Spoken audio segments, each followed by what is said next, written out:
Alright, ladies and gentlemen, welcome once again to my channel. Welcome to another video. In this video, we're going to be discussing Matthew 12:31, the unpardonable or unforgivable sin, and the concepts in there, tying into something in the teaching of Buddha that I found correlates, but that'll be up to everyone else to kind of decide if they see it or not. Without further ado, Matthew 12:31 reads, "Every sin and blasphemy will be forgiven men, but the blasphemy against the Spirit will not be forgiven men." So, tying in with the teaching of Buddha, under the duties of the Brotherhood,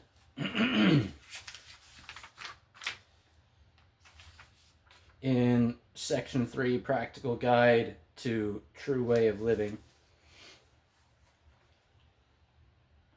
in the 5th section, it goes on to tell a story about,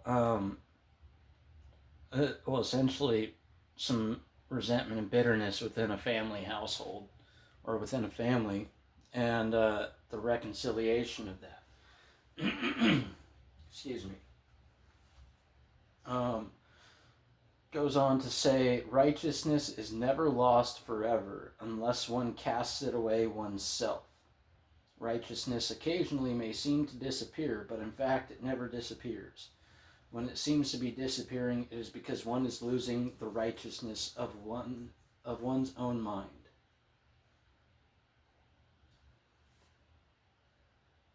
Anyways,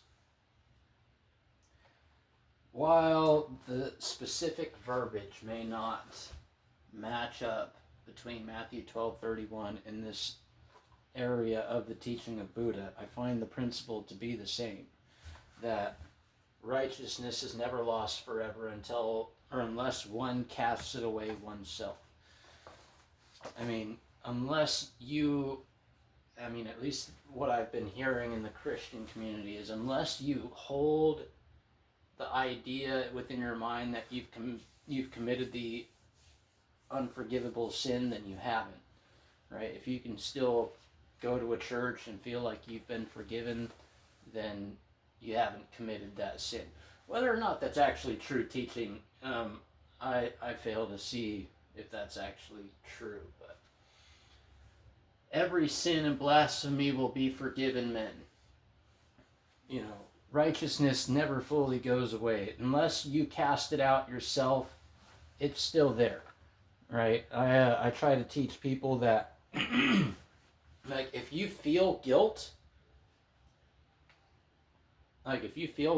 shame, remorse, like you feel emotional pain for the things that you've done, congratulations. That means you have a soul. You have a conscience, right? You have a conscience. There's something within you worthy of being redeemed.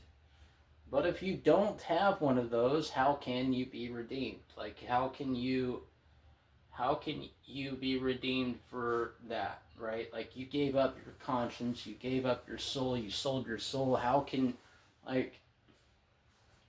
blasphemy against the Spirit will not be forgiven men. Like, once you lose your conscience, like, if you've completely lost it and you don't have one, it's kind of hard.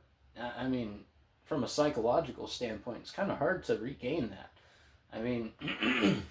It's like when you lose an arm, like, you don't get the arm back. When you lose your ability to feel, like, you actually lose it. I'm not just talking about, like, shutting the emotions off temporarily type of thing.